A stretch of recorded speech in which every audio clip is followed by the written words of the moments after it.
Pensil kecil ajaib. Noah keluar dari bus sekolahnya dan menjejak jalan di kota kecil tempat tinggalnya.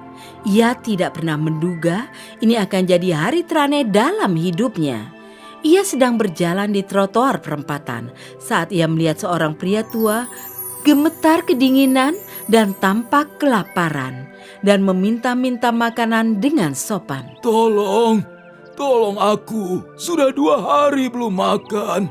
Bisa sisihkan sesuatu untuk ku makan? Noah merasa kasihan pada Pak Tua itu. Jadi ia pergi ke toko terdekat, membeli makanan dan juga sebotol air untuk orang tua itu. Ia memberikan uang yang telah ia tabung untuk membeli kotak pensil baru pada penjaga toko. Tak lama kemudian, ia kembali ke Pak Tua itu. Nah, ini untuk Bapak. Wah, terima kasih nak. Kupikir aku akan mati kelaparan. Kau baik hati sekali. Setelah makan dan minum air yang dibelikan Noah untuknya, ia mulai merasa lebih segar dan menatap Noah dengan semangat. Aku sudah lama mencari orang yang baik hati. Aku percaya pencarianku ini usai hari ini. Noah bingung saat mendengarnya. Jadi ia bertanya pada Pak Tua dengan sopan. Apa maksud Bapak? Pak Tua lantas meraih ke dalam tasnya dan mengeluarkan sebuah kotak antik. Ia terlihat tenang dan hikmat saat ia membukanya untuk memperlihatkan isinya. Di dalamnya ada sebatang pensil yang amat tua yang berpendar bagai bintang kecil. Noah terpukau oleh itu. Tiba-tiba Pak Tua cepat-cepat menutup kotak karatan itu dan menyerahkannya pada Noah sambil berkata, Noah, ya, aku tahu namamu karena aku seorang penyihir. Aku sudah lama berkelana mencari anak laki-laki seperti dirimu yang bersedia mengesampingkan keinginannya sendiri untuk menolong orang lain. Kini kau dapat membantu orang lain dengan pensil ajaib ini. Gambar saja apapun yang kau inginkan dan itu akan muncul di hadapanmu seketika. Oh, wow! Terima kasih Pak Penyihir.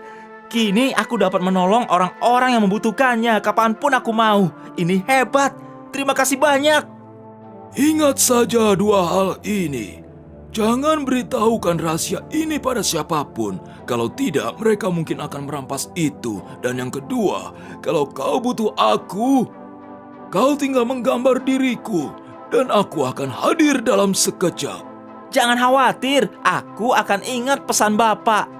Tiba-tiba dalam sekejap mata si penyihir menghilang dan Noah dengan semangat melanjutkan perjalanan pulang.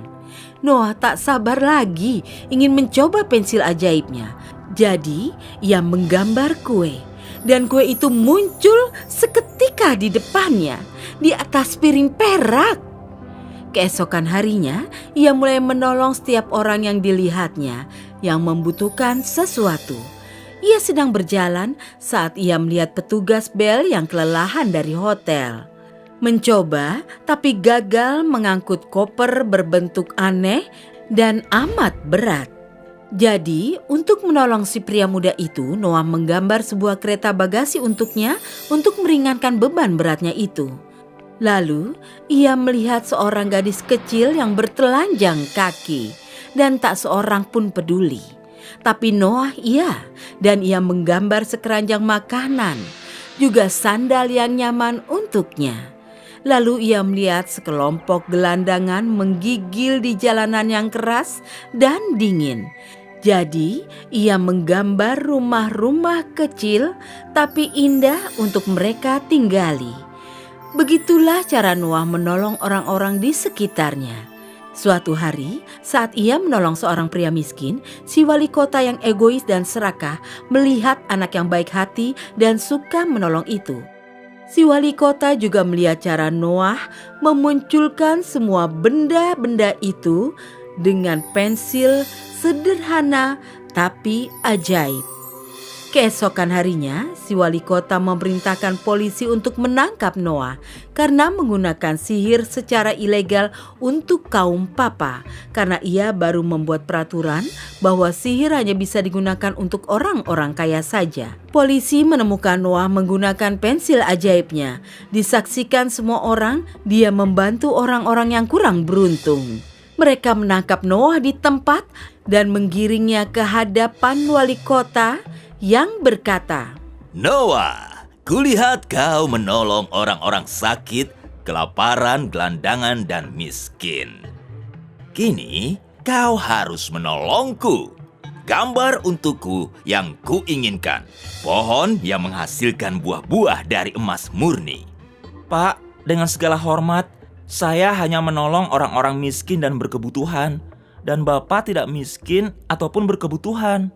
Itu bukan permintaan, Noah. Aku memerintahkanmu untuk melakukannya. Maaf, Pak Wali Kota, tapi saya tidak bisa melakukan ini. Kalau begitu, bersiaplah untuk dihukum berat. Si wali kota lantas menyuruh para pembantunya merebut pensil ajaib dari Noah. Seorang polisi berhasil merebutnya dan memberikannya pada wali kota. Kini wali kota mulai menggambar pohon berbuah emas. Itu gambar yang bagus, berwarna-warni dan detil. Tapi sihir pensil itu tidak berfungsi. Ia lalu menyerahkan kotak pensil itu pada si polisi yang juga mencoba, tapi gagal pula untuk mewujudkan apa yang telah dia gambar di atas kertas yang baru. Si polisi berkomentar pada wali kota. Saya rasa pensil ini tidak mau menuruti perintah kita, Pak. Dia hanya mengenali tangan Noah. Jadi, hanya anak itu yang bisa memenuhi keinginan Anda, Pak Wali Kota. Si wali kota serakah murka. Noah, aku minta untuk terakhir kalinya. Apa kau akan menggambar pohon berbuah emas untukku atau tidak? Pilih kata-katamu dengan bijak, atau itu akan jadi kata terakhirmu. Noah anak yang pemberani. Tapi di titik ini, ia hanya ingin mengakhiri kekacauan ini. Jadi ia bilang ia akan menggambar sesuatu dan si wali kota menyerahkan pensil ajaib itu padanya. Noah lantas menggambar seorang pria tua. Seketika itu, si penyihir yang telah memberi anak cerdik dan baik hati itu pensil ajaib datang menolong Noah. Begitu ia muncul, Pak Tua mengubah polisi-polisi itu menjadi kucing dan berkata, Jangan coba-coba menyalahgunakan sihir pensil ini demi kepentingan serakamu, Wali Kota. Kalau tidak, kau akan jadi yang berikutnya menjilat ekor sendiri. Si wali kota amat ketakutan dan gemetar. Lalu Pak Tua menasihati si wali kota agar tak serakah dan egois. Si wali kota menyadari kesalahannya dan meminta maaf pada Noah dan si penyihir itu. Keesokan harinya, si wali kota memberi penghargaan pada Noah atas perbuatan baik dan suka menolongnya. Disaksikan seluruh warga kota. Noah lantas terus menolong orang-orang yang kurang beruntung dan hidup dengan bahagia. Selesai.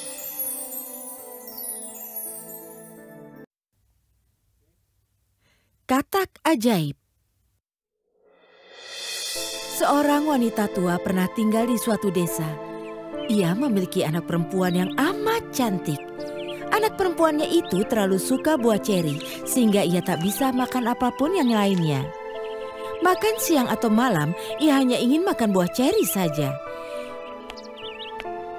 Karena itulah orang mulai menjulukinya si Ceri. Ada seorang perempuan pandai tinggal di lingkungan tempat tinggal Ceri. Tak hanya pandai, ia juga ahli sihir hitam. Dan di kebunnya ada begitu banyak pohon ceri dan buah ceri yang melimpah. Si Ceri biasa menyelinap dalam kebun itu karena ia tidak bisa menahan diri dan ia biasa mencuri beberapa buah ceri. Karena ini, si tukang sihir jadi amat marah. Terlebih lagi si Ceri sangat cantik. Rambutnya sangat panjang dan sehalus sutra. Wajahnya secerah matahari. Segalanya pada dirinya begitu cantik sehingga si tukang sihir tidak bisa menahan amarahnya. Suatu hari, seperti biasa, Cherry sedang mengumpulkan buah ceri di kebun. Si nenek sihir melihatnya dan meledaklah amarahnya. Ia lantas merapal mantra sihir sehingga mengubah si Cherry menjadi seekor katak buruk rupa. Si Cherry yang malang. Konon, raja di negeri desa itu berada punya 3 anak laki-laki. Sang raja sudah amat tua dan lemah. Sang raja berkata pada anak-anaknya, "Aku akan memberi kalian 3 tugas. Siapapun yang menunaikan tugas ini akan menjadi raja berikutnya. Tugas pertama, aku ingin selembar kain yang begitu halus sehingga bisa dengan mudah melewati cincinku." Segera, ketiga pangeran itu pergi untuk mencari kain yang diminta. Kakak pertama dan kedua membeli banyak sekali kain dari pasar. Tetapi si bungsu berpikir, bagaimana kain biasa dari pasar bisa menyelip lewat cincin ayahandanya? Ia berjalan amat jauh, mencari ke banyak sekali tempat, tapi tak bisa menemukan apa-apa. Ia lantas begitu lelah sehingga ia memutuskan untuk beristirahat di tepi sungai. Tiba-tiba seekor katak melompat keluar dari sungai dan berkata padanya, "Ada masalah apa? Kau terlihat amat tegang." Suara katak itu amat manis. Mendengar itu, si pria berkata, "Bagaimana kau bisa membantuku?" Si katak bersikeras, "Setidaknya beritahu aku mengapa kau khawatir." Sang pangeran menceritakan masalahnya. Setelah mendengar itu, si katak melompat kembali ke dalam sungai. Katak itu lalu kembali dengan selembar kecil kain dan berkata, "Bawalah kain ini. Ini akan membantumu." Sesuatu lebih baik daripada tidak sama sekali, pikir sang pangeran, dan ia bertolak ke istana. Saat ia hampir tiba di istana, kain itu terasa makin berat. Sang raja senang, ketiga putranya kembali membawa kain. Ia memberi mereka cincinnya. Saat kedua pangeran tertua mencoba, hanya sebagian kain saja yang berhasil lewat dan mereka gagal. Si pangeran bungsu sempat ragu untuk menyelipkan kainnya yang ternyata telah melebar. Semua orang terkejut melihat kain sebersih dan seindah itu. Kain itu ternyata melewati cincin sang raja dengan amat mudah. "Aku telah berhasil dalam tugas pertama," pikir sang pangeran sambil menghela napas lega. Sang raja memberi mereka tugas kedua, bahwa ia menginginkan seekor anjing yang begitu kecil sehingga muat dalam kulit kenari. Lagi-lagi mereka bertiga memulai perburuan mereka. Tugas ini pun jauh lebih berat. "Di mana kau bisa menemukan anjing seperti itu?" Pangeran bungsu mulai berjalan dalam hutan terdekat. Ia berjalan begitu jauh hingga saat ia lelah, ia duduk di tepian sungai yang sama dengan sebelumnya. Tiba-tiba ia teringat pada katak yang telah menolongnya saat yang lalu. Saat itu pula, sang katak melompat keluar dari sungai. "Oh pangeranku, mengapa kau bersedih lagi?" Sang pangeran memberitahunya tentang tugas kedua itu. "Tunggu, biar aku mencoba membantumu lagi." Lalu katak itu melompat ke dalam sungai. Lalu ia keluar dari sungai dengan memeluk sebutir buah kering. "Bawalah ini dan pecahkanlah saat kau sudah tiba di istana, dan kau akan melihat keajaibannya." Sang pangeran dengan senang bertolak kembali ke istana. Kedua kakak menemukan banyak anak anjing, tapi semuanya tidak berguna. Beberapa dari mereka berkepala besar, beberapa berkaki besar, dan beberapa lagi berekor panjang. Mereka berdua amat sedih karena telah gagal. Kini giliran si bungsu memecahkan buah keringnya. Kejutan! Ada seekor anak anjing lucu duduk dalam kulit buah itu. Sang raja mencoba memuat anak anjing itu dalam kulit kenari dan ia dengan mudah muat di dalamnya. Pangeran bungsu sangat bahagia. Sang raja sangat bahagia juga. Kini saatnya tugas ketiga dan terakhir. Siapapun yang mendapat gadis tercantik sebagai calon istrinya akan menjadi raja berikutnya. Bagus, itu tugas yang mudah. Pangeran sulung dan kedua pergi mencari calon istri cantik. Mereka kenal banyak gadis cantik. Mereka amat senang mendapat tugas mudah ini. Namun si pangeran bungsu berpikir dengan sedih, siapa yang akan menolongku? Kata kecil itu tidak akan bisa membantuku juga. Ia tidak bisa melompat ke dalam sungai dan mencarikan calon istri cantik untukku di sana. Selagi larut dalam pikirannya, lagi-lagi ia tiba di tepi sungai. Katak itu menyambutnya. "Apa yang terjadi padamu lagi? Mengapa kau khawatir? Kelihatannya kau banyak menangis." Sang pangeran memberitahu segalanya. Si katak berkata, "Jangan khawatir dan kembalilah ke istana. Begitu kau tiba di istana, lihatlah ke belakang, tapi tolong jangan tertawa. Kali ini sang pangeran tidak bisa mempercayai si katak. Ia pulang ke istana, dan begitu ia sudah dekat dengan istana, ia mendengar sesuatu dari belakang. Ia melihat ke belakang dan amat terkejut. 6 tikus yang amat besar sedang menarik sebuah kereta yang terbuat dari labu. Dan seekor katak yang besar jadi kusirnya. Di dalam, yang duduk di sebuah kursi indah adalah temannya, si katak dari sungai itu. Itu pemandangan yang amat aneh, tapi sang pangeran tidak tertawa sama sekali. Ia tidak dapat memahami apapun. Kereta macam apa ini? Ini terbuat dari labu. Dan setelah beberapa lama, ia melihat sebuah kereta yang sama sekali berbeda. Kereta itu ditarik oleh 2 kuda hitam yang cantik. Kusir kereta itu berpakaian seperti seorang prajurit. Di dalamnya duduklah seorang gadis yang sangat cantik. Pada pandangan pertama, ia mengenali gadis itu sebagai katak dari sungai itu. Ketiga pangeran lantas memasuki istana. Kedua pangeran tertua membawa banyak gadis cantik. Namun begitu Cherry memasuki istana, semua orang terpukau olehnya dan ia dimahkotai sebagai ratu kecantikan karena ia adalah yang tercantik dari semuanya. Jadi sudah dipastikan karena pangeran bungsu telah menunaikan semua tugasnya, ia ditetapkan sebagai calon raja berikutnya. Panci bubur ajaib. Pada suatu ketika, ada seorang gadis manis bernama Melody. Ia tinggal bersama ibunya di rumah kecil. Mereka amat miskin, tapi Melody mencoba menghibur ibunya dengan bernyanyi. Setiap hari, Melody biasa pergi ke hutan untuk mencari makanan. Ia biasa membawa pulang apapun yang ia temukan, tapi mereka tidak pernah kenyang.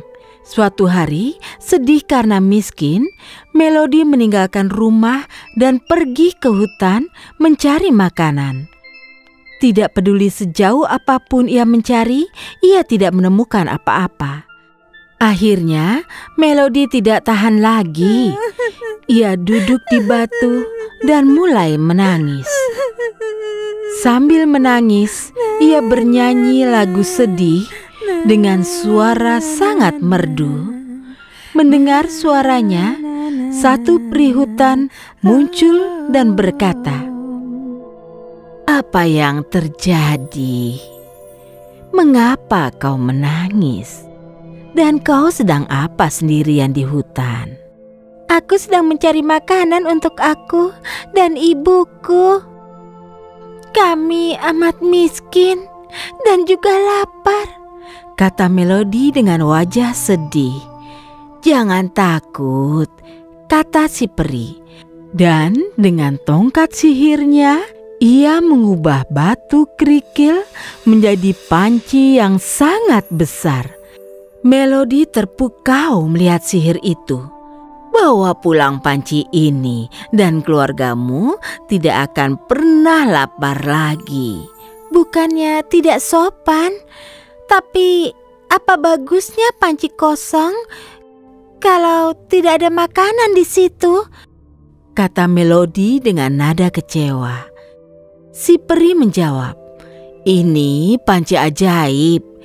Saat kau ingin makan sesuatu, bilang, 'Panci masak.' Dan saat sudah siap, bilang, 'Panci stop.'" Oh, Melody terpukau oleh hadiah dari peri itu.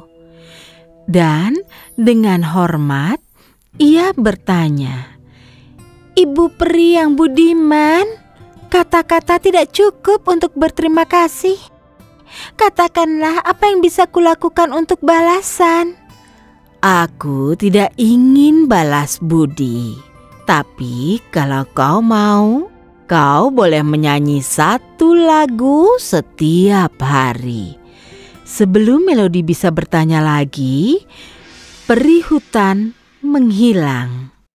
Saat Melody pulang hanya membawa panci kosong, ibunya amat tidak senang dan berkata, "Apa bagusnya panci kosong kalau tidak ada makanan di situ?"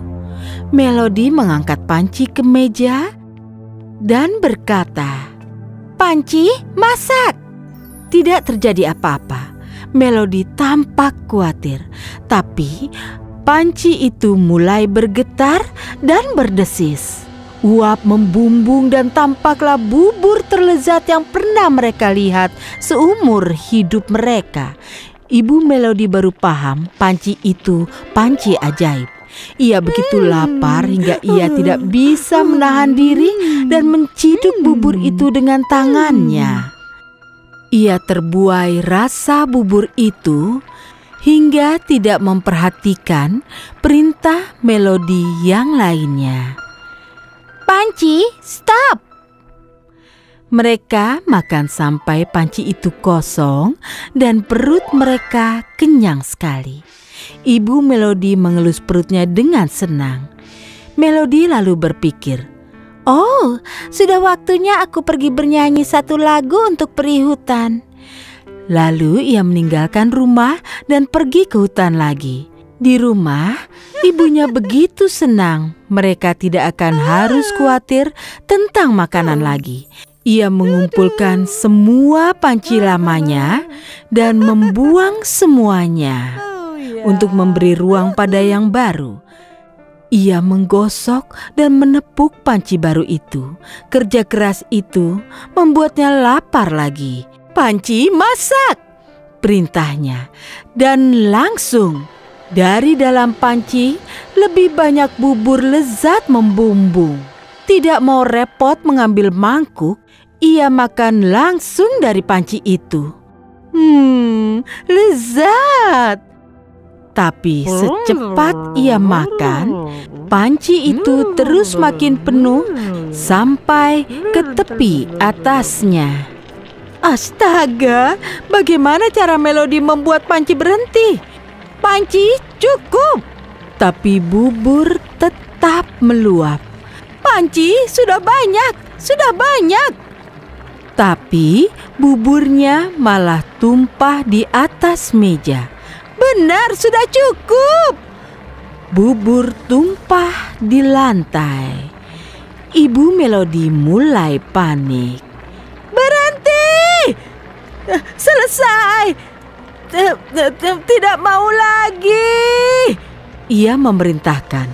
Segera ia sadar ia telah melakukan kesalahan besar dan ia lari dari tempat itu. Bubur meluap dari pintu dan jendela sampai ke jalanan, bergelembung dan membuat ombak besar dan bergulung di desa. Orang-orang naik di atap-atap rumah dan berteriak minta tolong. Melody mendengar para penduduk desa berteriak. Ia bergegas dari hutan ke desa. Ia mengambil papan dan tongkat kayu, berdayung ke rumahnya. Saat ia tiba tepat di depan rumah, ia berteriak, "Panci, stop!" Itulah yang dilakukan panci itu. Begitu luapan berhenti, Melody melihat semua penduduk meraih ke bawah dan mengambil bubur dengan tangan ke mulut mereka. Seluruh desa menikmati bubur itu. Mereka terus makan bubur sepanjang musim dingin. Tidak seorang pun di desa itu pernah kelaparan lagi. Selesai. Pohon apel ajaib. Suatu ketika, di negeri para peri dan raja-raja, hiduplah seorang pria egois bernama Tune yang punya 3 anak perempuan yang sulung dinamai Mono karena ia punya 1 mata saja. Yang kedua bernama Stereo karena ia gadis biasa. Yang ketiga Dolby karena ia punya 3 mata.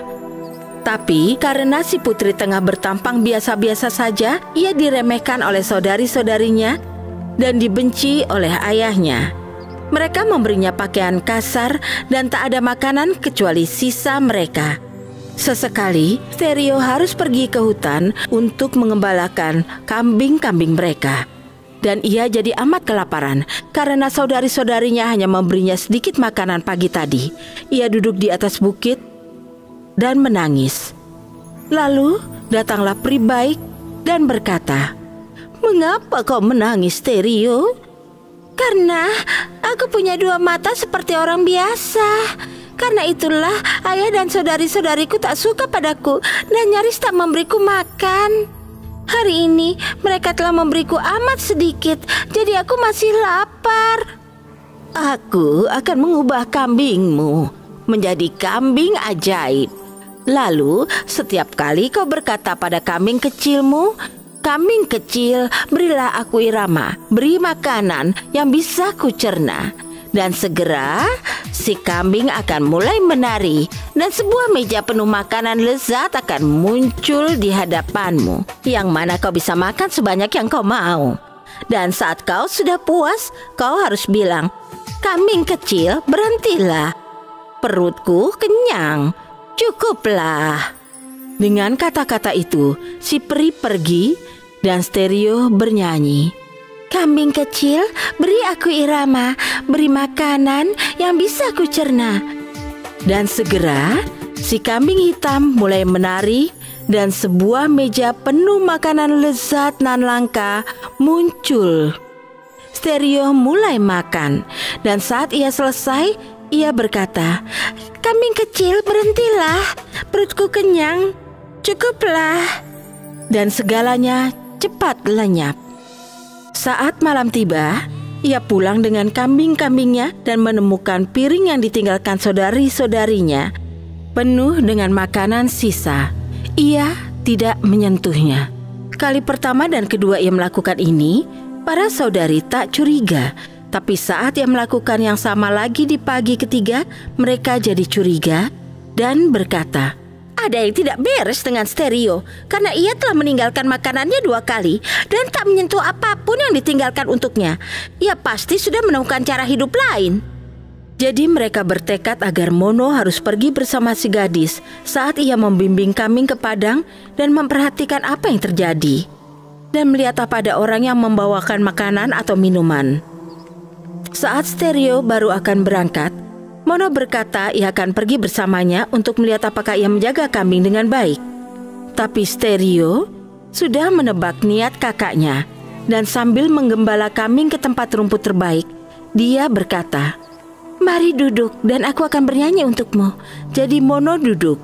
Karena ia agak lelah dengan berjalan tak seperti biasa dan panas matahari, Stereo bernyanyi merdu hingga kakaknya tertidur. Begitu si kakak tertidur nyenyak, gadis itu memunculkan mejanya, makan dan minum secukupnya. Dan saat Mono bangun lagi, meja itu telah menghilang. Dan gadis itu bicara padanya, "Mari kita semua pulang." Jadi mereka pulang. Dan setelah Stereo meninggalkan sisa makanan tak disentuh, si ayah bertanya apa yang telah Mono lihat. Dan dia mengaku bahwa dia telah ketiduran. Pagi berikutnya, si ayah menyuruh Dolby untuk mengikuti kakaknya Stereo. Jadi Dolby memberitahu kakaknya bahwa ia akan ikut pagi ini. Tapi Stereo sudah menebak niatnya dan membimbing kambing lagi ke tempat makan terbaik. Lalu ia meminta adiknya duduk dan ia akan bernyanyi untuknya, dan Dolby melakukannya. Lalu Stereo mulai bernyanyi seperti sebelumnya. Berangsur-angsur Dolby menutup 2 dari 3 matanya dan tidur. Tapi mata ketiga masih terbuka. Tetapi Dolby dengan licik menutupnya pula dan pura-pura tertidur. Padahal ia masih mengawasi. Dan segera Stereo mengira semua aman, mengulang mantranya. Dolby menyaksikan semua kejadiannya. Dan setelahnya Stereo membangunkannya sambil berkata, "Ayo kita pulang." Saat mereka tiba di rumah, si bungsu memberitahu ayahnya ia kini tahu mengapa Stereo tak mau makan makanan sisa. Lalu sang ayah dengan marah mengambil pisau kerat daging dan membunuh kambing itu. Begitu Stereo melihat ini, ia keluar amat sedih ke tempat lama dan menangis pedih. Seketika si peri baik berdiri di depannya lagi dan bertanya mengapa ia menangis. Ia memberitahukan semuanya. Stereo, mohonlah pada saudari-saudarimu untuk memberimu organ-organ kambing itu dan kubur mereka dalam tanah di depan pintu rumah, dan kemujuranmu akan datang. Sambil mengatakan itu, ia menghilang. Stereo pulang dan berkata pada saudari-saudarinya, "Saudari-saudari, berikanlah aku beberapa bagian dari kambing itu. Aku tak ingin yang lain, hanya organnya saja." Dengan bodohnya, mereka memberikan itu padanya, dan diam-diam ia menguburkannya di depan pintu. Pagi berikutnya, mereka menemukan di depan rumah ada pohon yang amat indah, berdaun perak, dan apel-apel emas bergelantungan di cabang-cabangnya. Begitu si ayah melihatnya, ia menyuruh Mono memetik beberapa apel. Mono memanjat pohon dan menarik satu cabang ke arahnya untuk memetik buah. Tapi cabang itu berbalik lagi jauh dari jangkauan tangannya. Itu terjadi berulang kali hingga ia terpaksa menyerah. Lalu si ayah menyuruh Dolby melakukannya, tapi hal yang sama terjadi. Akhirnya si ayah tak sabaran hingga ia memanjat pohon itu sendiri. Tapi ia tidak lebih berhasil dari kedua putrinya. Stereo kini berpikir ia ingin mencoba. Jadi ia memanjat pohon dan langsung menyentuh cabang, dan apel emas jatuh ke tangannya. Ia mengisi celemeknya dengan apel. Si ayah mengambil semua itu darinya. Suatu pagi, ketiga bersaudara berdiri bersama di bawah pohon. Saat dari kejauhan, seorang satria muda sedang menunggang ke arah mereka. "Pergi sana, Stereo, supaya kami tak perlu malu olehmu." Dan mereka menutupinya dengan tong kosong di dekat sana yang juga berisi apel-apel emas. Segera si ksatria menghampiri pohon itu. Ia berhenti untuk mengagumi pohon ajaib itu dan bertanya milik siapakah itu. Karena ia ingin minta satu ranting saja, Mono dan Dolby menjawab pohon itu milik mereka. Mereka coba mencabut satu cabangnya untuk si ksatria, tapi cabang-cabangnya melenting balik begitu mereka menyentuhnya. Ini aneh sekali. Katanya pohon ini milik kalian, tapi kalian tidak bisa memetik buahnya. Saat mereka bicara, Stereo menggelindingkan sebuah apel emas dari bawah tong hingga itu bergulir ke kaki si ksatria. Saat ia melihat apel itu, ia terpana dan bertanya dari mana itu. Mono dan Dolby berkata mereka punya saudari lain, tapi mereka tak mau dia terlihat. Tapi ksatria itu ingin melihatnya dan memanggil, "Hei kau, kemarilah." Maka segera Stereo muncul dari bawah tong. Si ksatria tercengang melihat kecantikan luar biasa si gadis dan berkata, "Astaga, kecantikanmu tidak pernah kulihat sebelumnya. Maukah kau menikahiku? Aku bisa mengabulkan apapun yang kau mau." "Iya, aku akan menikahimu, tapi dengan satu syarat. Bawalah aku bersamamu. Di sini aku menderita kelaparan dan kehausan, dan menderita dari pagi sampai larut malam. Bawa dan selamatkan aku." Mendengarkan itu, si ksatria mengangkat Stereo ke sadelnya dan membawanya pulang ke istana ayahnya. Dan setelahnya, ia menikahi gadis itu dan pernikahannya amat bahagia. Pohon itu masih jadi milik Stereo dan tak ada orang lain yang bisa menyentuh atau menebangnya. Tamat.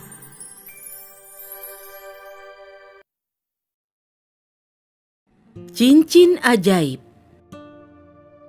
Seorang ayah kaya memberi anaknya 300 uang emas dan melepasnya untuk berkelana keliling dunia mencari nafkah dari kemampuan bicara dengan hewan. Robin, nama anak itu, mengambil uang itu dan pamit pada ayahnya. Ia belum pergi jauh saat ia berpapasan dengan beberapa gembala yang bertengkar soal anjing yang ingin dibunuh beberapa dari mereka. "Tolong jangan bunuh anjing itu. Aku akan memberimu 100 uang emas untuk dia," pinta si pemuda. Saat itu juga mereka bersepakat. Si pemuda bodoh mengambil anjing itu dan melanjutkan perjalanan. Tak lama kemudian, ia bertemu dengan beberapa orang yang bertengkar soal kucing. Beberapa dari mereka ingin membunuhnya, tapi yang lain tidak. Oh, tolong jangan bunuh kucing itu. Aku akan membayarnya 100 uang emas. Tentu saja mereka seketika memberinya kucing itu dan mengambil uangnya. Robin terus berjalan hingga tiba di sebuah desa. Di sana ada beberapa orang bertengkar soal ular yang baru mereka tangkap. Beberapa dari mereka ingin membunuhnya, yang lain tidak. Tolong, jangan bunuh ular itu. Aku akan beri kalian 100 uang emas. Tentu saja mereka setuju dan amat senang. Setelah menjadi majikan seekor ular, anjing, dan kucing, Robin pulang. Dasar, kau payah! Teriak sang ayah saat mendengar anaknya menghamburkan uang yang diberikan padanya. Pergi, tinggal di kandang dan sesali perbuatanmu. Jangan pernah lagi masuk ke rumahku. Jadi si pemuda tinggal di kandang. Teman-temannya adalah si anjing, si kucing, dan si ular. Ketiga hewan itu jadi sayang padanya. Suatu hari, dalam percakapan si ular berkata pada majikannya, Aku adalah putra Raja Basilisk. Suatu hari aku keluar dari dalam tanah untuk minum. Beberapa orang menangkapku dan hampir membunuhku. Untung saja kau datang menyelamatkanku. Ayahku pasti akan senang melihat putranya diselamatkan. Di mana dia tinggal? Aku ingin bertemu dengannya. Bagus. Apa kau tahu Gunung Olympus? Di kaki gunung itu ada sumur mata air suci. Kalau kau ikut denganku dan menyelam di mata air itu, kita akan tiba di negeriku. Ayahku pasti akan memberimu penghargaan. Tapi, kalau dia bertanya apa yang kau inginkan, kau harus menjawab. Cincin di tanganmu dan sendok juga panci ajaibmu. Kalau itu semua jadi milikmu, kau tidak akan kekurangan apapun. Karena itu adalah cincin ajaib. Kau tinggal bicara pada cincin itu, maka istana beserta perabotannya akan tersedia untukmu. Juga panci dan sendok itu akan menyediakan segala macam makanan paling langka dan lezat. Ditemani ketiga hewan kawannya, si pria berjalan ke sumur itu dan bersiap untuk terjun, sesuai petunjuk si ular. Ia menyuruh anjing dan kucingnya tinggal menjaga pintu masuk. Si pemuda dan si ular tiba dengan selamat di tempat tujuan, dan berita kedatangan mereka disampaikan pada Raja Basilisk. Lalu sang raja memeluk anaknya dan menyambut menerima si orang asing itu di kerajaannya. Selamat datang di negeri ular, anak muda. Kau telah menyelamatkan nyawa anakku dan aku berterima kasih. Kini terserah kau, mintalah apapun dan aku akan memberikannya padamu. Terima kasih, Baginda. Tapi aku tidak ingin meminta imbalan apapun. Sudah kewajiban untuk menyelamatkan siapapun yang sedang dalam kesulitan. Kau tidak hanya baik hati, tapi juga tulus. Ini permintaanku. Tinggallah di sini beberapa hari. Pemuda itu tinggal di sana beberapa hari. Selama itu, ia menerima cincin di tangan kanan raja, juga panci dan sendok ajaib, sebagai tanda terima kasih raja padanya karena telah menyelamatkan anaknya. Ia lalu kembali. Saat tiba di permukaan mata air, ia menemukan teman-temannya si anjing dan si kucing menunggunya. Setelahnya, mereka berjalan bersama ke tepi sungai, lalu memutuskan mencoba kekuatan cincin, panci, dan sendok ajaib itu di sana. Anak si saudagar itu bicara pada cincin itu. Seketika muncullah sebuah rumah indah dan seorang putri raja cantik berambut pirang. Ia segera menikahi sang putri. Mereka bersama membangun kerajaan sendiri, di mana rakyatnya tak pernah kelaparan berkat sendok dan panci ajaib. Berkali-kali ia menggunakan cincin ajaib itu dan membantu rakyat negerinya. Dan mereka hidup bahagia sampai akhir hayat. Dengan hanya 300 uang emas yang dibayarkan untuk menyelamatkan hidup teman-temannya, ia mendapatkan kebahagiaan dan kemakmuran sebagai imbalannya. Jadi anak-anak, hikmah dari kisah ini adalah perbuatan baik selalu mendapat imbalan yang baik pula. Selesai.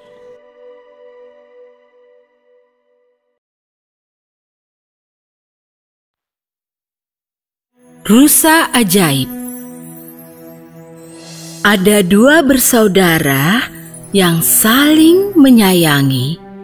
Orang tua mereka sudah tiada. Saat mereka masih kecil, ibu mereka meninggal dan ayah mereka sakit. Sebelum sang ayah meninggal, ia menikah lagi. Tapi si ibu tiri amat jahat pada mereka. Satu hari, si kakak bicara kepada adiknya. Adikku, ibu tiri kita memberi kita remah roti untuk makan malam dan mengancam akan mengusir kita. Mari kita lari dan melihat dunia luas. Jadi mereka pergi dan berkelana ke sana kemari sampai sore. Di ujung hari, mereka tiba dalam hutan besar. Hujan mulai turun. Mereka lelah, lapar, dan sedih. Mereka merangkak ke dalam lubang pohon dan tidur sampai pagi. Saat mereka bangun, mereka meninggalkan tempat berteduh dan pergi mencari air. Aku kehausan. Andai kita bisa menemukan sungai kecil. Dengar, kurasa aku mendengar suara sungai. Jadi ia menggandeng adiknya dan lari bersama untuk menemukannya. Ibu tiri mereka adalah penyihir jahat. Ia mengikuti jejak mereka sepanjang malam dan mengutuk semua mata air dan sungai di hutan itu. Dua bersaudara tiba di sungai dan si adik mendengar suara dari arah sungai. Siapapun yang minum aku, jadilah ia harimau. Wah, kakak tunggu, jangan minum. Nanti kau menjadi hewan buas dan mencabikku. Walau kehausan, si kakak tidak jadi minum air itu dan berkata, Adik, aku akan menunggu sampai kita tiba di mata air. Jadi mereka berkelana lebih jauh. Tapi begitu mereka tiba, si adik lagi-lagi mendengar suara dari mata air. Yang minum aku akan jadi serigala. Kakak, jangan minum dari mata air ini. Kau akan berubah menjadi serigala dan memakanku. Lagi-lagi si kakak menahan diri dan berjanji untuk sabar. Tapi ia berkata, Di mata air berikut aku harus minum. Aku haus luar biasa. Tak jauh dari sana ada sebuah sungai kecil indah. Tapi dari dalam airnya si adik mendengar suara. Siapa yang minum aku akan jadi rusa. Kakak, jangan minum, kata si adik. Tapi ia terlambat karena kakaknya sudah minum dan menjadi anak rusa. Tapi ia tidak pergi dan terus ada di dekatnya. Jadi sang adik berkata, diamlah hai rusa, jangan takut. Aku akan merawatmu. Aku tidak akan meninggalkanmu. Jadi ia melepas kalung emasnya dan memasangnya di leher si rusa. Lalu ia mengumpulkan akar hijau halus dan mengikatnya jadi tali halus yang ia pasang di kalung emas si rusa. Lalu membimbingnya ke dalam hutan. Setelah berkeliling sejenak, akhirnya menemukan sebuah gubuk kecil kosong. Dan ia mengira itu akan jadi tempat berteduh yang baik untuk mereka. Jadi ia membimbing rusa itu dan menutup pintu. Setiap pagi, si adik keluar untuk mengumpulkan buah-buahan sendiri dan rumput segar untuk si rusa yang ia makan dari tangan si adik. Lalu ia pergi dengan si adik dan bermain. Setelah bertahun-tahun mereka hidup sendirian di hutan, si adik telah menjadi gadis cantik dan si anak rusa menjadi rusa besar. Suatu hari, seorang pangeran datang di hutan dengan pasukan berburunya. Suara trompet, gonggongan anjing, teriakan pemburu bergema di hutan didengar si rusa. Ia minta adiknya membiarkannya melihat. Ia membuka pintu dan bilang, aku akan izinkan kau pergi, tapi jangan lupa bilang, adikku, biarkan aku masuk saat kau pulang nanti malam. Segera si kepala pemburu melihat rusa cantik berkalung emas itu, menunjukkannya pada pangeran dan mereka ingin memburunya. Mereka mengejarnya dengan segala daya, tapi ia terlalu lincah dan cepat untuk ditangkap. Dan setelah para pemburu pergi, ia berjalan pulang. Tapi salah seorang pemburu mengikutinya dari jauh untuk mencari tahu kemana ia pergi. Si pemburu amat heran melihat si rusa ke pintu, lalu mengetuk dan mendengarnya bicara. Adikku, biarkan aku masuk. Pintu hanya terbuka sedikit dan cepat-cepat ditutup. Tapi si pemburu sudah cukup terpukau. Saat ia kembali melaporkan itu pada pangeran, sang pangeran juga sangat terpukau. Kita harus mengungkap misteri ini. Keesokan paginya, si pemburu memandu sang pangeran ke gubuk itu. Sang pangeran melihat itu, ia maju sendiri. Pintu itu terbuka. Pangeran masuk dan terpukau melihat seorang gadis yang lebih cantik dari yang pernah ia lihat di dalam sana. Gadis itu ketakutan. Setelah berbincang, pangeran memegang tangannya dan berkata, "Maukah kau ikut aku ke istana dan jadi istriku?" Oh iya, aku bersedia. Tapi aku tidak bisa meninggalkan rusaku. Ia harus ikut denganku. Ia akan selalu bersamamu selama kau masih hidup. Saat mereka sedang bicara, si rusa bangkit dan tampak gembira. Tak lama kemudian, pernikahan mereka dirayakan dengan amat meriah.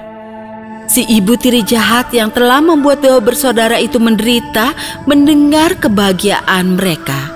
Rasa iri dan niat buruk terbit di hatinya dan ia bersumpah akan menghancurkan mereka. Ia menyamar menjadi pengasuh dan datang ke istana saat sang putri melahirkan bayi. Pangeran mempekerjakannya untuk merawat putri dan bayinya. Ia mengurung sang putri dalam kamar mandi dan mengambil bayi itu dari ranjangnya untuk ia lemparkan dari balkon. Tapi si rusa datang dan menyelamatkan keponakannya. Pangeran masuk ke kamar istrinya dan melihat rusa itu sedang melindungi si bayi dari si pengasuh. Barulah si putri mengenalinya sebagai ibu tiri penyihir. Ia bilang pada pangeran betapa kejam si ibu tiri memperlakukannya. Jadi pangeran memenjarakan dia. Si ibu tiri menyadari kesalahannya. Jadi ia mematahkan sihir yang membuat kakak si putri jadi rusa. Ia muncul di hadapan mereka sebagai pria muda yang tinggi dan tampan. Setelah itu, mereka semua hidup bahagia dan damai sampai akhir hayat mereka. Tamat. Botol ajaib. Abu adalah seorang nelayan. Ia tinggal dekat pantai dan telah memancing selama yang ia ingat. Saat ia masih muda, ia diam di laut sepanjang malam. Paginya, ia akan kembali dengan tangkapan besar ikan segar yang akan ia jual di pasar lokal. Kini, usia Abu hampir 80 tahun dan terlalu tua untuk pergi melaut. Jadi ia hanya melempar jala dari tepi pantai 4 kali sehari. Ia akan makan beberapa ikan dan sisanya ia jual untuk sedikit uang. Suatu hari, ia pergi ke laut pagi-pagi. Ia melemparkan jala ke air dan setelah beberapa lama, ia merasakan sesuatu yang berat di jalanya. Ia menarik terus-menerus. Perlu sekuat tenaga agar jalannya sampai ke tepian. Dan ternyata ada bangkai keledai di jala itu. Oh, tidak. Teriaknya. Segala upaya ini untuk bangkai keledai. Aku harus bagaimana? Aku akan makan apa? Jadi ia teringat Raja Salomo yang terkenal dengan kebijaksanaannya. Lalu Pak Tua sekali lagi menebar jala ke air. Segera ia merasa menangkap sesuatu. Kali ini jalannya lebih berat lagi. Dengan sekuat tenaga lagi, Abu pelan-pelan menarik jala itu ke tepian. Dan di dalamnya ada satu tong penuh pasir. Oh, tidak. Serunya lagi. Oh, segala upaya ini untuk tong pasir. Aku harus bagaimana? Aku akan makan apa?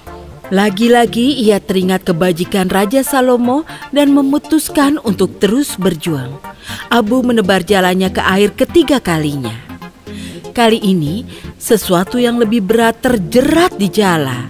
Seperti suara panci yang dipegang dan dibenturkan. Tebak, apakah itu?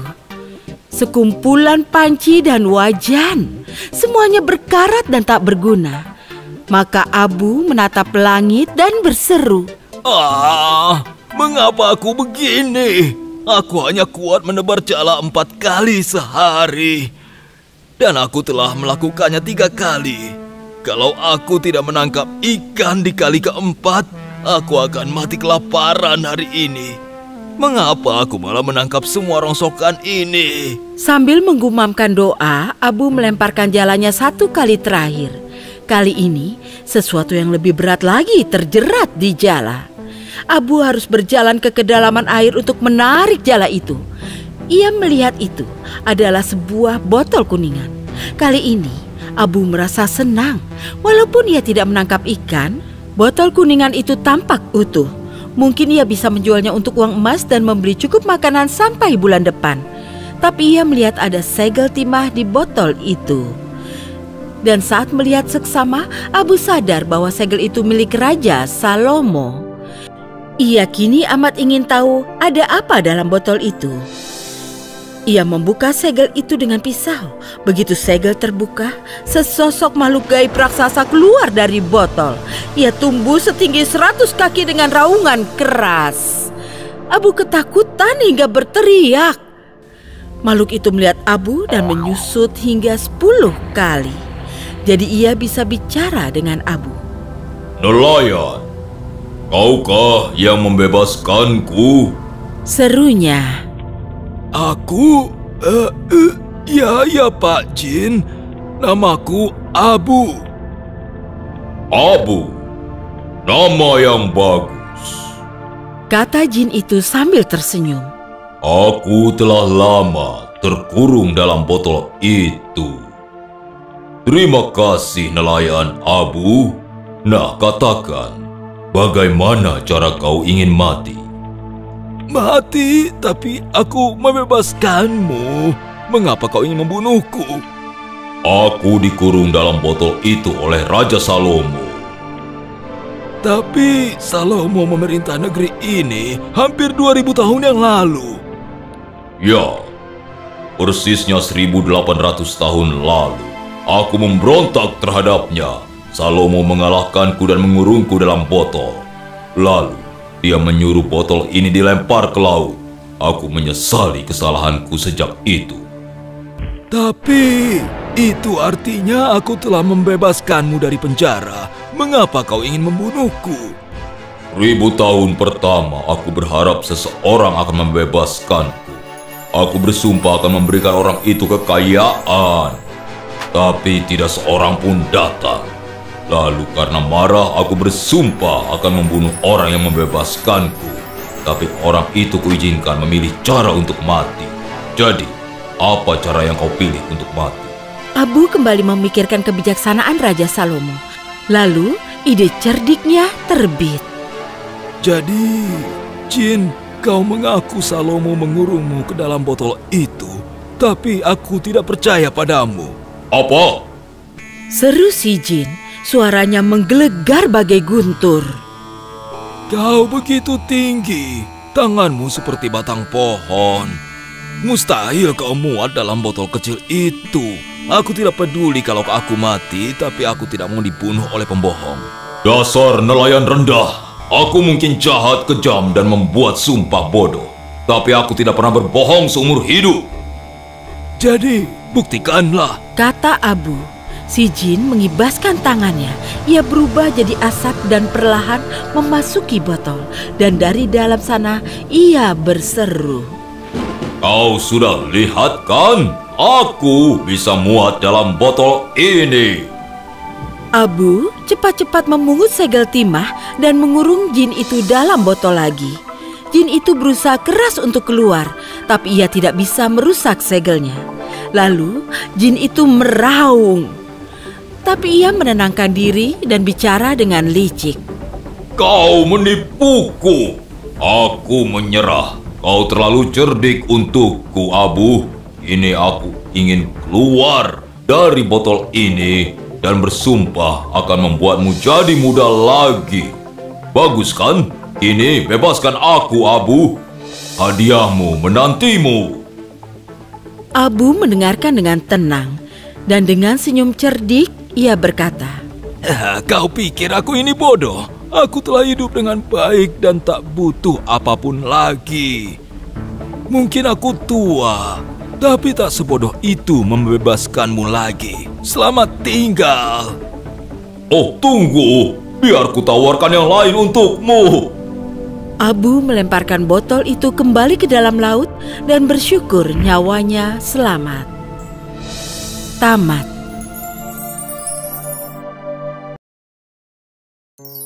Gerinda ajaib. Di zaman dahulu kala di Mesir, ada seorang pelayan miskin bernama Noor.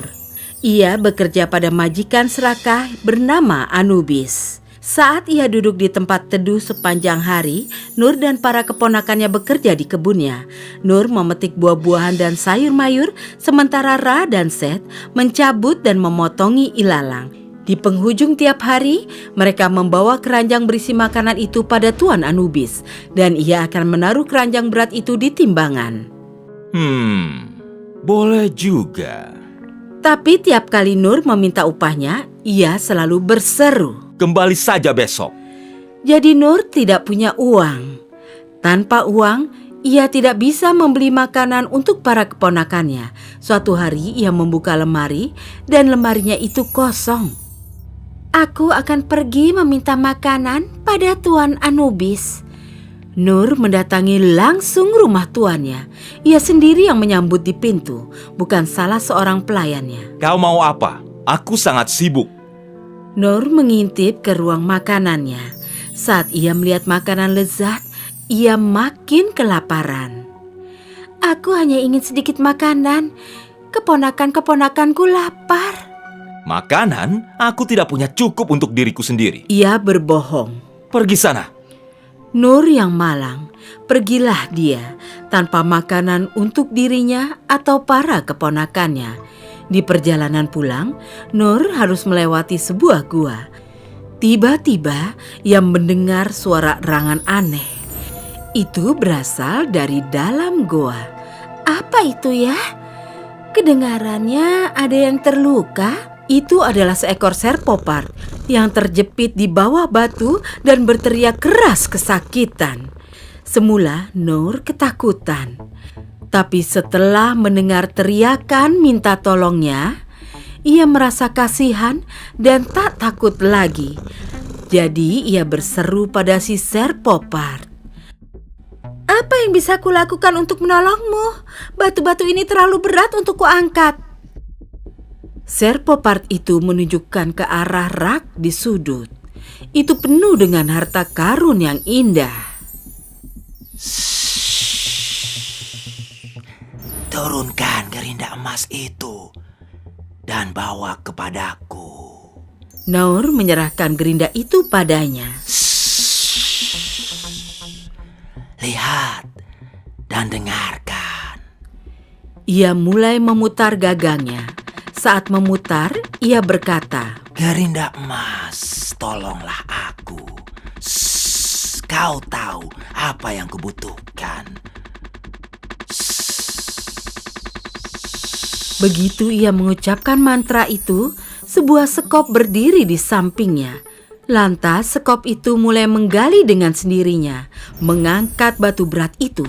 Tiba-tiba sekop lain muncul. Itu mulai menggali juga, lalu muncul satu sekop lagi, dan lagi, dan lagi. Setelah beberapa lama, semua sekop selesai bekerja, dan si serpopard berkata, Gerinda emas, berhenti dan diamlah. Gerinda itu berhenti membuat sekop.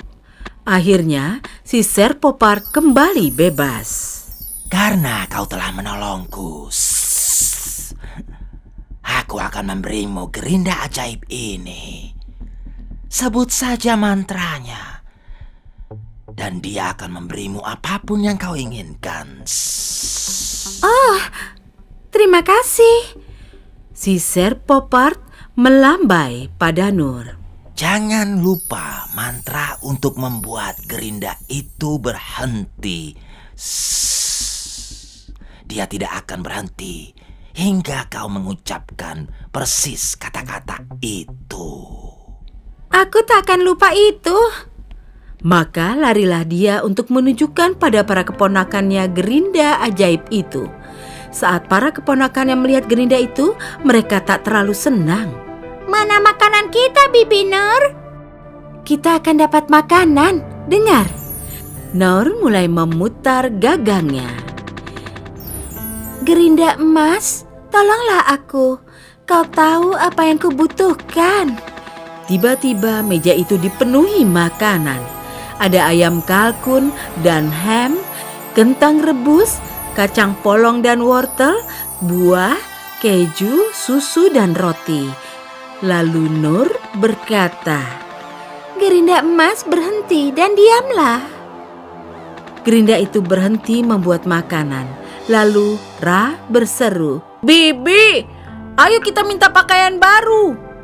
Nur mengucapkan mantranya. Ajaib, mereka langsung mengenakan pakaian baru yang bagus. Lalu Seth berkata, ayo minta perabotan baru. Saat Nur memutar gagang dan mengucapkan mantranya, Gerinda itu memberi mereka perabotan baru yang bagus. Lalu Ra dan Seth berseru bersama, kita kaya raya. Mereka melambung-lambung di ranjang baru mereka. Tapi ingat, jangan pernah beritahu siapapun mantranya. Keesokan harinya, Nur dan para keponakannya tidak pergi bekerja di kebun Tuan Anubis. Nur tinggal di rumah untuk menanam bunga. Seth dan Ra pergi memancing di sungai. Tuan Anubis lantas datang berkunjung dan baru tahu mengapa Nur dan para keponakannya tidak datang bekerja padanya. Ia terkejut melihat barang-barang baru mereka. Ia berseru heran. Semua ini tidak mungkin milikmu. Dari mana kau mendapatkan semua ini?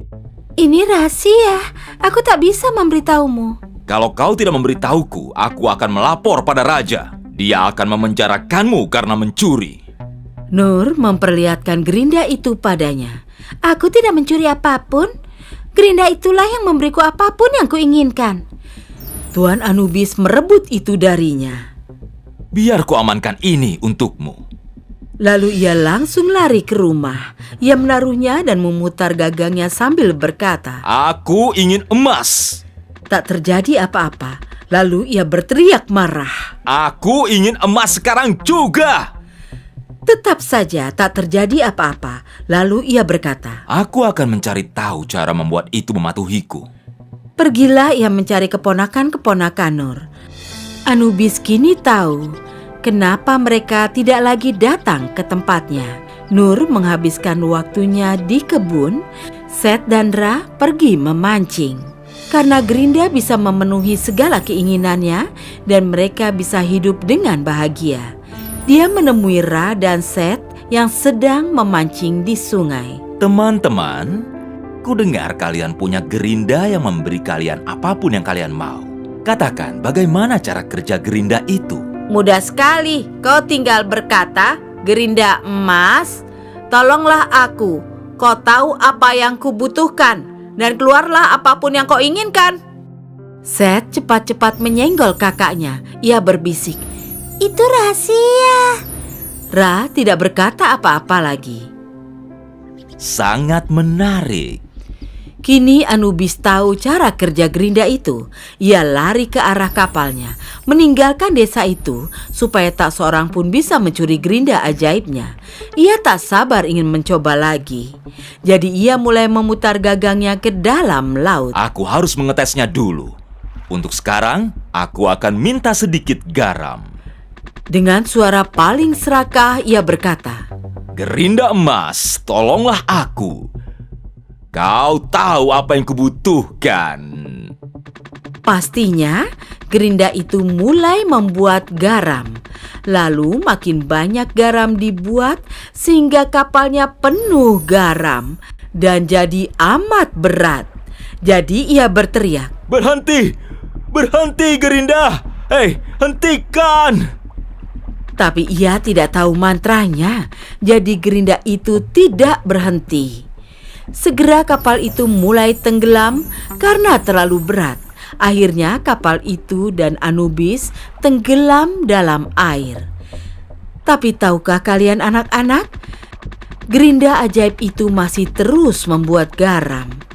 Itulah yang menyebabkan air laut menjadi asin. Selesai.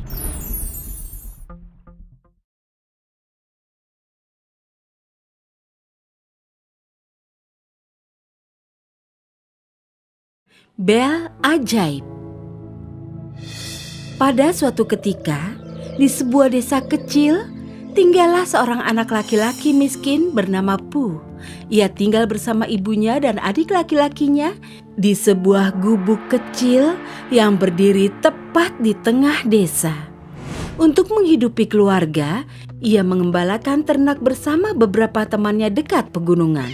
Malamnya, ternak dikembalikan pada pemilik masing-masing. Setiap hari, saat ternak merumput, ia suka duduk di bawah pohon dan memainkan lagu-lagu merdu dengan seruling kayunya. Hai Pooh, mengapa kau selalu main seruling di tempat ini? Entahlah, aku suka pohon ini dan kau mungkin mengira aku gila, tapi kurasa pohon ini hidup dan mendengarkan musikku. Oh, kau benar. Apa? Kau juga merasa begitu? Bukan, maksudku kurasa kau ini gila. Tapi Pooh benar. Pohon itu sungguh mendengarkan musiknya. Musik itu telah menghibur roh pohon. Ia mendengarkan lagu itu dan senang Pooh memainkan musik tiap hari. Suatu hari, saat Pooh sedang tidur di cabang pohon, ada suara bergemuruh di bawahnya. Wah, apa itu? Oh, gempa! Gempa! Ada penebang kayu menebang pohon tempat tidur Pooh itu. Siapa orang itu? Ini akan makan waktu. Pooh langsung paham apa yang terjadi dan cepat-cepat turun. Hei, sedang apa kau? Mengapa kau menebang pohon ini? Tuanku ingin menggunakannya untuk kapalnya. Pohon ini sangat kokoh. Tidak, ini tidak boleh ditebang. Benarkah? Mengapa begitu? Dengar, aku sudah berhari-hari mencari penopang kapal yang kokoh. Dan pohon ini bukan milikmu, jadi jangan buang waktuku. Pooh harus melakukan sesuatu untuk menyelamatkan pohon itu sebelum terlambat. Jadi ia menggunakan kecerdikannya untuk menakut-nakuti si penebang. Katanya, Ya, sudah kuperingatkan. Itu akan terjadi. Apa maksudmu? Kau tidak tahu? Ada roh nenek sihir hidup dalam pohon itu. Dia telah tinggal di sini bertahun-tahun. Kalau kau menebang pohon ini, dia tentu akan menggentayangimu. Hah? Menggentayangiku? Mengapa? Ya tentu saja, karena kaulah yang menebang pohon ini. Apa kau ingin mengelabuiku? Aku lebih pandai dari yang kau kira. Aku tidak akan tertipu omong kosong ini. Pergi kau. Pooh ingin menyelamatkan pohon ini. Begitu si penebang mulai sibuk, Pooh memanjat pohon sampai ke pucuk. Ia bersembunyi dalam rimbunan daun dan mulai berteriak. Beraninya kau menyentuh rumahku. Apa? Siapa itu? Kalau kau merusak rumahku, aku terpaksa tinggal dalam tubuhmu. Dan aku tidak akan pernah pergi, manusia. Anak itu benar. Jangan khawatir, manusia. Kita akan jadi teman baik. Si penebang lantas lari tunggang-langgang. Mengapa buru-buru, sahabatku? Saat Pooh menertawai si penebang, pohon itu jadi hidup. Pooh terkejut mendengar ada yang bicara padanya. Apa kau benar-benar roh nenek sihir? Bukan, Pooh. Aku bukan roh nenek sihir. Aku memang tua. Tapi aku adalah roh pohon ini. Musik mula yang membuatku jadi hidup. Kau anak yang cerdik, Pooh. Aku berterima kasih. Kau menyelamatkanku dari penebang itu. Tiba-tiba sebuah bel emas indah muncul melayang di udara di hadapan Pooh. Nah, terimalah ini sebagai tanda terima kasih. Sebuah bel. Ini bukan sekedar bel biasa. Ini adalah bel ajaib. Setiap kali kau membunyikannya, maka piringmu akan penuh makanan lezat. Oh wow, ini akan menolongku dan keluargaku. Ya, tapi ingatlah Pu, kau hanya bisa membunyikannya 1 kali dalam sehari. Akan kuingat itu. Terima kasih, pohon. Pu lari memanggil ibu dan adiknya di desa. Ibu, Roni, kemari, lihat apa yang kudapat. Pu menceritakan kejadian itu pada mereka. Mereka amat senang melihat bel ajaib itu. Mereka memohon makanan kesukaan mereka, membunyikan bel dan makan hingga puas. Setelah itu mereka pergi tidur dengan perut kenyang. Setelah mereka makan makanan lezat itu, keesokan paginya, seperti biasa, Pu mengembalakan ternak, meninggalkan belnya di rumah. Saat ia pulang malamnya, lelah dan lapar, ia melihat semua bejana kosong. Tak ada makanan sama sekali untuknya. Pu sedih dan hanya makan sisa-sisa makanan dari lemari. Masih lapar karena kurang makan, ia pergi tidur. Ia tidak bisa tidur karena merasa kelaparan. Jadi, ia memutuskan membawa bel itu dengannya keesokan harinya. Saat ibu dan adiknya lapar hari itu, mereka mencari bel itu. Mereka mencari di tiap sudut gubuk, tapi tidak menemukan bel itu. Hingga mereka jadi sedih. Mereka pikir bel itu hilang. Mereka tidak menemukan belnya dan juga makanan. Mereka terpaksa melewati hari dengan perut kosong. Saat Pu pulang sore harinya, ia mengeluarkan bel ajaib dari tasnya. Ia memesan makanan kesukaannya. Ibu dan adiknya sedih melihat ini. Sang adik mulai menangis dan berkata, Kakak, kami lapar dan mencari bel itu terus. Kakak egois sekali. Teganya. Mendengar ini, Pu menyadari kesalahannya. Ia menyesali keputusannya itu, tapi ia juga menyampaikan pendapat dengan jujur. Kalian meminta bel itu memberi makanan, tapi kalian lupa menyisakan untukku. Aku kelelahan dan tidur dalam keadaan lapar. Jadi aku sedih dan merasa marah. Ibu dan adiknya juga menyadari kesalahan mereka. Mereka berbagi makan malam sebagai keluarga malam itu. Dan sejak hari itu dan seterusnya, mereka tak pernah lagi tidur dengan perut kosong dan hidup bahagia. Selesai.